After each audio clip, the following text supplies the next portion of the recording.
Espero que se encuentren muy bien. En esta oportunidad les traigo un video respecto a las teorías evolutivas y las pruebas de la evolución, que es el contenido que estamos viendo ahora, el que está en el texto y el que está en la guía. ¿Ya? Como objetivo nada más que describir y explicar la historia del pensamiento evolucionista y las evidencias de la evolución. Ya que ahí les voy a ir explicando de qué se trata este pensamiento evolucionista, que no es nada más que lo que habló en este caso Darwin y Lamarck. Antes de eso, yo les había dejado un video que era respecto al origen de la vida. Ya, con ese origen de la vida apareció el término de teoría fijista. ¿Ya? ¿Qué significa eso? Una teoría fijista es una teoría que en este caso se fija en que las especies durante todo el tiempo jamás cambian. Por lo general son teorías creacionistas, que dicen que un dios creó un animalito en el año cero, pero hasta hoy en día existe ese mismo animalito. Eso es lo que dice más o menos la teoría fijista. Pero eso está en contra de la teoría de la evolución biológica, ya que son denominadas teorías transformistas o del transformismo. ¿Por qué transformista? Porque las especies se dice que van cambiando con el tiempo. Pero hay tres postulados hoy en día. Uno es el postulado que planteó Lamarck. Dos, el postulado que planteó Darwin. Y hoy en día estamos hablando de los postulados de Darwin, más lo que se sabe de genética, y se transformó en una nueva teoría que es la teoría sintética de la evolución o neodarwinista. Y estas dos últimas, la de Darwin y la sintética, son los que hoy en día denominamos teorías evolucionistas. Y de ahí aparecen los conceptos de evolución. Ahora, si lo vemos en un esquema, el evolucionismo, cuando hablamos del evolucionismo de Darwin, estamos hablando de que las especies van cambiando con el tiempo, pero no van en, como decirlo, paso a paso, sino que de un tiempo a otro hay un cambio, después se estanca, después hay otro cambio, se estancan, otro cambio. Y si lo tuviésemos que representar, parecería un árbol así como esa forma que tiene ahí, en la evolución. Los cambios de Lamarck decían que los animales estaban inicialmente, pero después cambiaban hacia la perfección, por lo tanto siempre iban perfeccionándose. Y por eso queda así como lineal, porque antes era uno, pero se va en la cima, se va derechito. En cambio el fijismo, las líneas que son verticales, me indica que al inicio yo tenía un animalito y al final era el mismo animalito, independientemente del tamaño, exactamente el mismo. Por tanto, hoy en día nosotros estamos hablando de evolución, no de transformismo ni de fijismo. Evolución, ¿ya? Que en este caso, eh, cuando hablamos, por ejemplo, de transformismo, el ejemplo claro que aparecía ahí era el de las jirafas de Darwin. Que ahí esas jirafitas las dibujé, ¿cierto? Me quedaron muy bonitas en Paint. Y él decía que si yo usaba mucho un órgano, eh, iba a tener un cuello más largo en el caso de las jirafitas. Y esas significaba que iban a perfeccionarse. Hoy en día sabemos que no es así. La evolución es lo que hoy en día está en proceso y por lo tanto se dice que nosotros en algún momento venimos de un antepasado, pero no, el antepasado no era un mono. Ya nosotros como seres humanos no venimos del eslabón directo del mono que está acá atrás, sino que venimos del eslabón que está antes del ser humano, que era en este caso un homínido. Ahora, ¿qué conocemos nosotros como evolución biológica? Nada más que un proceso de transformación de especie, ¿ya? Transformaciones que van siendo de generación en generación y años a año. Ahí dice que es un proceso de transformación de una especie en otra mediante la acumulación de pequeñas nuevas características que van adquiriendo las sucesivas generaciones de descendientes durante millones de años. O sea, significa que son cambios que ocurren por el tiempo, pero mucho tiempo, o sea, estamos hablando de miles de años, y esos cambios son para poder adaptarme mejor a un ambiente en el que estoy viviendo. Por ejemplo, si hay ambientes en donde son muy fríos, pero ustedes se fijan que las especies que viven ahí están adaptadas a ese frío. Ya tienen más pelaje, más grasa, pero están adaptadas. Y eso quiere decir que en algún momento las especies que estaban ahí tuvieron que adaptarse a ese ambiente porque se sabe hoy en día que donde antiguamente se dice que había desierto, hoy en día hay laguna, o viceversa, donde antiguamente eran lagunas, hoy en día hay desiertos. Y están las evidencias y se sabe porque, por ejemplo, han encontrado fósiles de peces en un desierto. Y entonces dicen, ¿por qué hay fósiles de peces en un desierto? Y es por eso. Y las especies van cambiando justamente para adaptarse a ese tipo de ambiente. Linneo fue un naturalista sueco que él inventó algo que se llama nomenclatura binomial para poder describir a las especies y colocarle el nombre científico. Y él dijo que hay tantas especies diferentes como formas diversas que fueron creadas en un principio por el ser infinito. O sea, él dijo que en algún momento un Dios creó todas las especies y hoy en día hay muchas y diferentes. Y él lo que trató de hacer fue colocarle nombre a cada una de ellas. Posteriormente vino una persona que se llamaba Conde Buffon, que él dijo que habían especies modernas que habían evolucionado a través de procesos naturales. Pero a él lo trataron por loco porque no tenía un fundamento. Ya, ustedes saben que antiguamente a todas las personas que pensaban del concepto de evolución las trataban de loca. ¿Por qué? Porque antes existía una regla y existía solamente una visión que era la de la Biblia. Y la Biblia te dice que Dios creó las especies al inicio y hasta hoy en día son exactamente las mismas. Por lo tanto, la idea de Buffon también la eliminaron.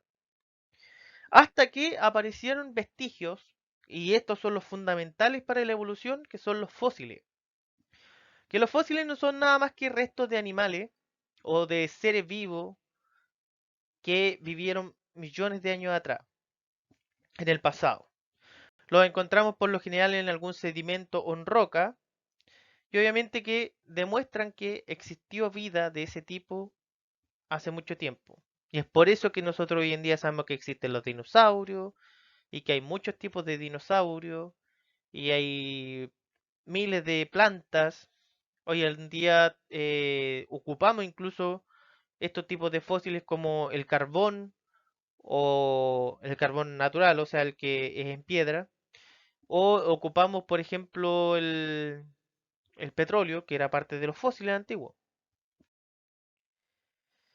Tipos de fósiles tenemos huevos, tenemos excrementos, huesos, huellas, parte de la piel, impronta,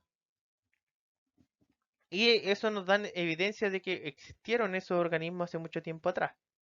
Por tanto, los fósiles se dice que a más profunda capa, eh, más antiguo es el organismo que existió. Y dice que hay muchos fósiles que eran organismos extintos. O sea, hoy en día sabemos que los dinosaurios hoy en día no existen.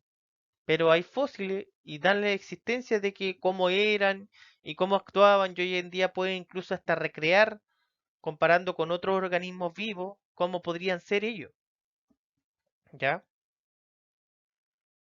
Luego viene un caballero que es de apellido Cuvier, que él propuso una teoría que se llama catastrofismo, la teoría del catastrofismo, y él dijo que hay un gran número de especies que fueron creadas originalmente y que obviamente ocurrieron una serie de catástrofes en el mundo que destruyeron muchas especies y obviamente que de esa forma se fueron creando los fósiles, ¿ya? Pero hay algunas especies que actualmente sobrevivieron a esas catástrofes y existen. Y eso fue lo que dijo este caballero, ¿ya? Dijo que las formaciones rocosas reflejan ciclos repetidos de cambio geológico que ocurrieron durante vastos periodos de tiempo. O sea, en conclusión, sacó que la Tierra era más antigua que los 6.000 años propuestos por los teólogos, o sea que estamos hablando de muchos años más atrás, y que hay suficiente tiempo para que ocurriera la evolución. Porque antiguamente los del religiosos decían que la Tierra tenía 6.000 años, pero llegaron ellos y dijeron, están equivocados, la Tierra es mucho más antigua. Y antiguamente habían organismos y estaban vivos. Y hay organismos que hoy en día se les conoce como fósiles vivientes y siguen hoy en día con nosotros. Llegó un caballero que es de apellido Hutton y otro que es de apellido Lyon, que eran estudiar los procesos geológicos, o sea, el viento, el agua, los terremotos, el vulcanismo, y desarrollaron una teoría que se llama uniformitarismo. ¿Ya? Ellos dijeron que los cambios geológicos resultaban de acciones lentas, continuas, similares a las que ocurren actualmente. O sea que todos los cambios geológicos eran graduales y lentos. O sea, ellos dijeron que en algún momento existía una Tierra, una sola, que se llamaba Pangea, pero con el paso de miles de años se fue fragmentando, se fueron separando y fueron creando después todos los continentes que conocemos hoy en día. ¿Ya? Y obviamente que en cada uno de esos continentes ocurrieron cambios, donde antes no había una montaña, después se creó una, donde antes había una montaña, quedó una planicie, y todos esos cambios son lentos. Y ellos lo dijeron. A partir de todo esto llegaron las teorías evolutivas. La teoría evolutiva principal fue la del lamarckismo, la de Jean-Baptiste Lamarck. Lamarck, en este caso, dijo que los individuos de una misma especie no eran todos parecidos entre sí y de que los descendientes no siempre eran iguales a sus progenitores. ¿Ya? O sea, él dijo que todas las especies eran distintas, ¿ya? Y que obviamente que los descendientes, o sea, los hijos míos, por ejemplo, no iban a ser iguales a los papás. Todos eran distintos. Y él lo que hizo fue una teoría en donde la teoría la podemos resumir en tres pasos. Una tendencia natural hacia la complejidad, el desarrollo de adaptaciones al medio, la función crea el órgano y la herencia de los caracteres adquiridos. Cuando hablamos de la primera, que dice tendencia natural hacia la complejidad, dice, la transformación evolutiva va de especies más sencillas, formadas por generación espontánea, a más compleja. O sea, él dijo, apareció una especie de la nada, ¿ya? Y obviamente que esa especie permanece tal cual hasta hoy en día, ¿ya? Pero si es que llega a haber un cambio, ese cambio es hacia la perfección. Ya quiere decir que las especies que estaban al inicio se volvieron más complejas, pero tendiendo a una perfección. El segundo premisa dice, desarrollo de adaptaciones al medio. La función crea el órgano. En este caso dice, las variaciones del medio ambiente provocan cambios en las funciones vitales de los seres vivos, conlleva que unos órganos se desarrollen y otros se atrofien. Es decir, las variaciones medioambientales causan las adaptaciones de los organismos.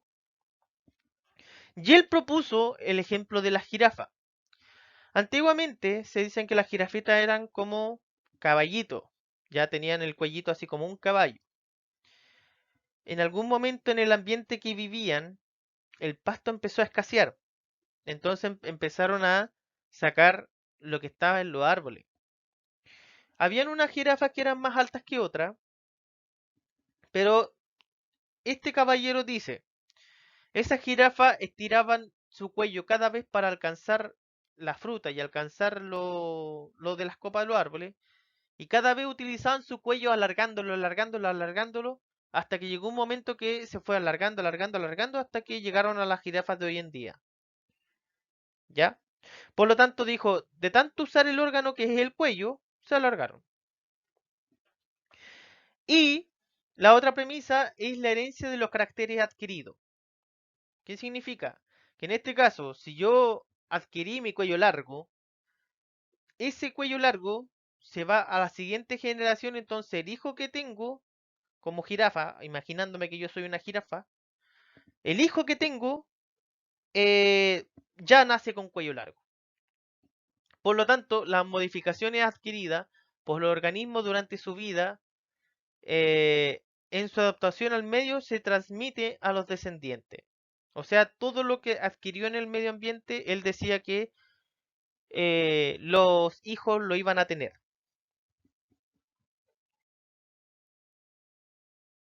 Ahora, dice, el lamarquismo no demuestra experimentalmente la tendencia natural de la especie a aumentar su grado de complejidad, ni tampoco explica cómo se transmiten los caracteres adquiridos a los descendientes.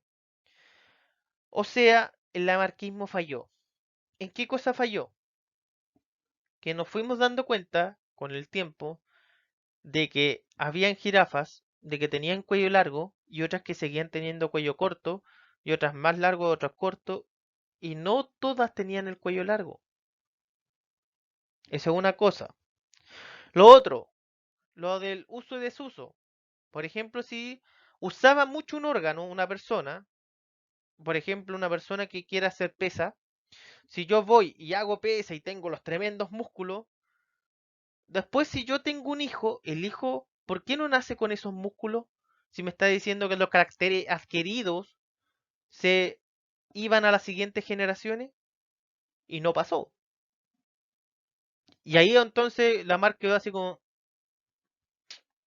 y no funcionó. Hasta que llegó Darwin. Darwin, en este caso un naturalista que incluso anduvo hasta en Chile, viajó por casi todo el mundo en un barquito. Eh, Después de andar vueltas en todo el mundo, hizo un libro que es El origen de las especies por medio de la selección natural. Libro que hasta hoy en día es uno de los grandes libros de la evolución. Él se dio cuenta de los cambios que existen y solamente observando, y observó el medio en Chile, observó en muchos países, observó cosas. Lo que más le llamó la atención es lo que pasaba en las islas del archipiélago de Galápagos, ¿ya? Galápagos es una isla, es un archipiélago, donde hay islas, que hay una isla grande y alrededor está lleno de islas pequeñitas. Y ya, se dice que antiguamente esa isla era una completa, pero se fragmentó. Pero él pudo evidenciar que entre todas esas islas existían 14 tipos de pinzones o de especies de pinzones. Y él lo que empezó, ¿cierto? Fue agarró un pájaro de cada uno y los disecó y todo y los fue examinando. Y se dio cuenta de que hay pinzones que tenían un pico adaptado a la fruta, otros que estaban adaptados a comer pequeños insectos, otros que estaban adaptados a los cactus, otros que estaban adaptados a las semillas, otros que están adaptados a comer hojas, otros los insectos de otro tipo, semillas de otro tipo, y se fue dando cuenta de estas variaciones que hay, ¿ya? Y se le prendió el foco, porque dice que en algún momento Darwin pensó, esta isla era una sola, lo más probable es que había un solo pinzón, y había mucha cantidad de ese mismo pinzón. Pero cuando se dividió la isla obviamente una empezó a tener ciertas características que la otra no tenía y así sucesivamente. Entonces, el animalito, en algún momento, el que quedó en un fragmento de isla, se adaptó a su ambiente para poder sobrevivir y con el paso de mucho tiempo, cada una de esas especies cambiaron y se transformaron en nuevas especies. Y ese cambio que hubo en ese animalito, que después cambió a otra cosa, nosotros lo podemos denominar evolución.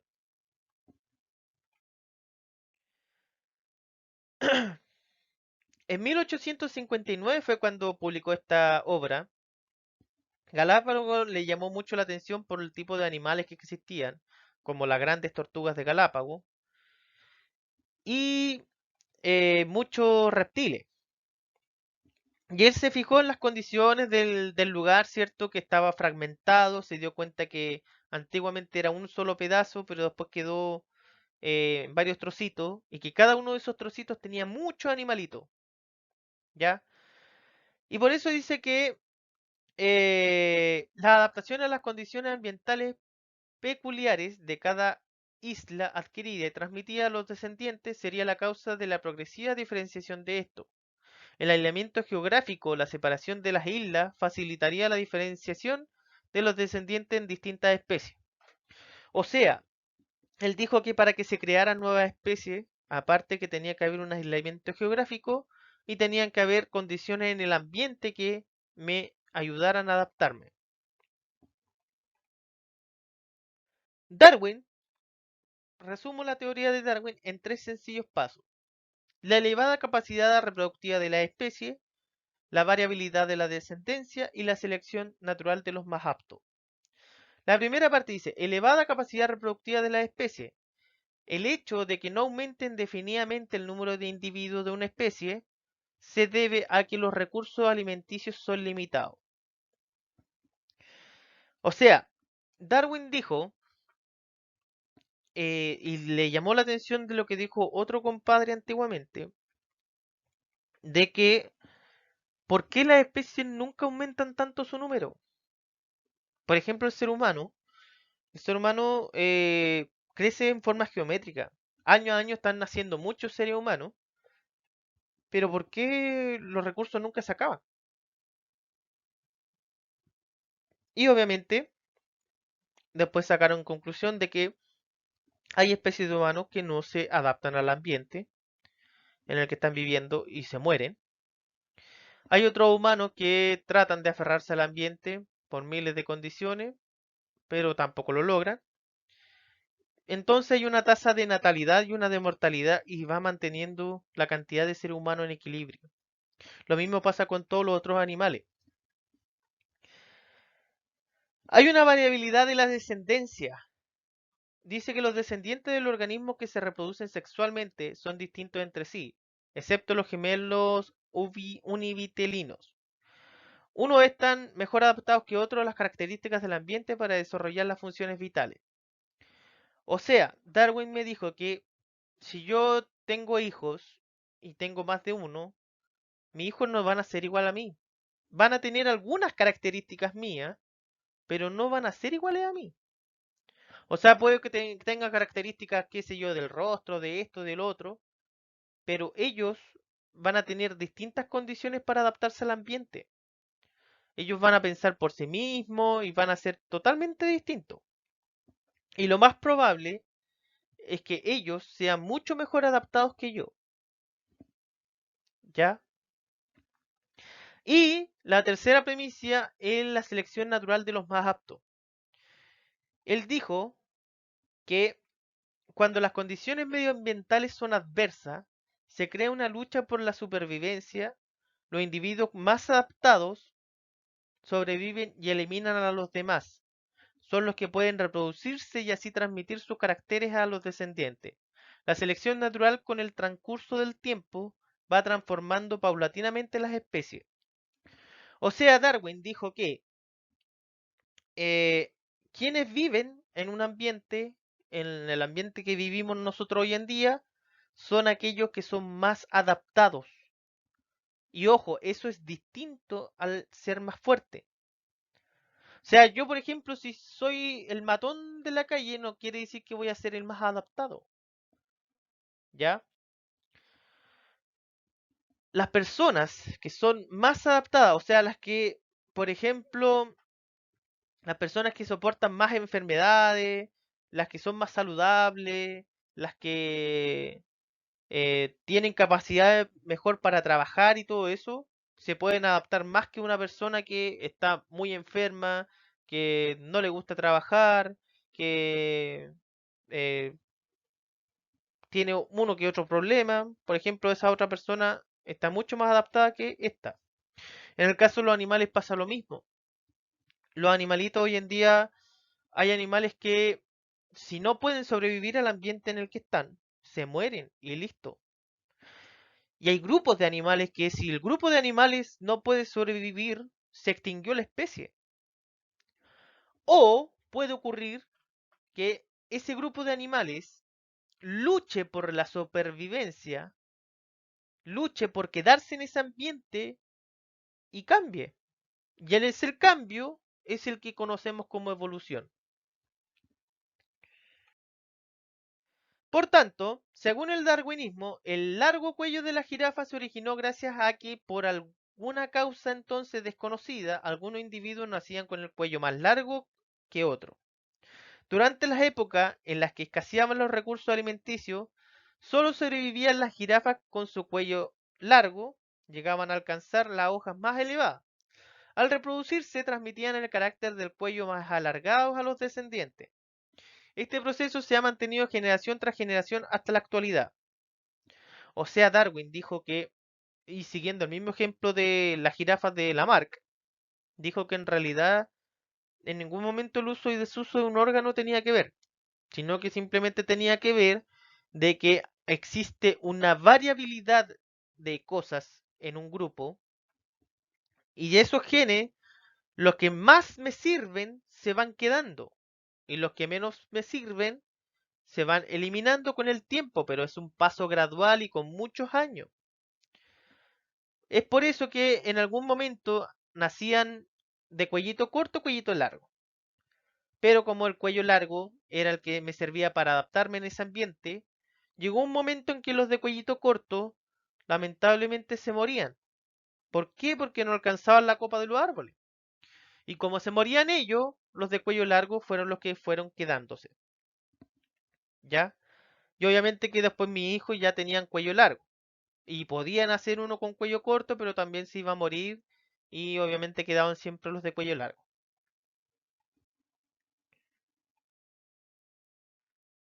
Ahora Weisman, que fue un científico, hizo un experimento donde le cortó la cola a 20 generaciones sucesivas de ratones. ¿Ya? ¿Para qué? Simplemente para derrotar lo que decía Lamarck. Lamarck decía los caracteres adquiridos, ¿cierto? Decía que, por ejemplo, si yo obtenía un carácter o quitaba un carácter, la generación que venía, ¿cierto? Tenía que aparecer con ello. Entonces lo que hizo este caballero fue cortó a los pobres ratones las colas y él esperaba que las siguientes generaciones, cuando tuvieran ratoncitos, tenían que salir con la cola cortada. Pero obviamente que todos los ratoncitos salían con la cola larga. Por lo tanto, la hipótesis de los caracteres adquiridos que se heredan se derribó.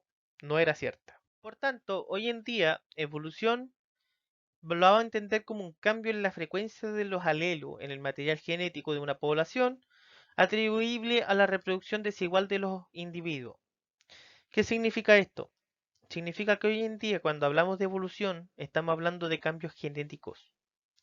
Todas las características del que yo me adapte a un ambiente, después son características que se van a quedar en el ADN, en el gen de uno, y esa característica después se transmite de generación en generación, hasta que pueda haber un momento que vengan nuevas características del ambiente y hayan nuevos cambios en el material genético, cambios que se conocen como mutaciones. Por lo tanto, para que haya una evolución, necesariamente necesitamos de una mutación. Y cuando hablo de mutación, estamos hablando de un cambio del material genético. No estamos hablando de eso que muestran en las películas de que le inyectan algo a un loco y se transforma en un monstruo. No. Solamente es un cambio en el material genético y nosotros tenemos cambios de hecho cada cierto tiempo. ¿Ya? Y esos cambios nos van permitiendo de que nosotros podamos vivir en el ambiente hostil que vivimos hoy en día. En un ambiente tóxico, con un montón de contaminación alrededor, que, que un montón de virus, con un montón de bacterias, etcétera, etcétera. Ya, entonces espero que con esto les vaya quedando un poco más claro lo que es evolución. Ya, la teoría en este caso de Lamarck y la teoría de Darwin. La idea, ¿cierto?, es que hagan esa guía. Me interesa sobre todo la primera parte donde dice que hagan el resumen, ¿ya? Consideren este video para hacer el resumen y les voy a añadir la siguiente tarea. La tarea dice así: ¿cuáles son las evidencias de la evolución? Nombra y define. Una de las evidencias que estuvimos viendo eran los fósiles, pero hay más. Entonces, la idea es que busquen, ya sea en el libro, ya sea en alguna guía o por internet, cuáles son las evidencias de la evolución, ¿cierto? Nombrarla y definirla. Luego, ¿qué es lo que es la anatomía comparada? ¿Ya? Y cómo esta ayuda a la evolución. Y tercero, ¿qué diferencia hay entre órganos homólogos y órganos análogos? Y esa diferencia apóyenla con 3 ejemplos de cada uno. 3 ejemplos de órganos homólogos y 3 ejemplos de órganos análogos. ¿Ya?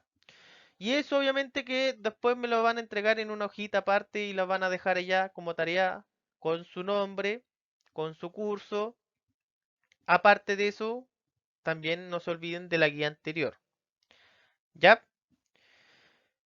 Eso. Cualquier duda, cualquier consulta, ya saben dónde encontrarme. Espero que este material les sirva y hasta una próxima. Que estén muy bien. Nos vemos.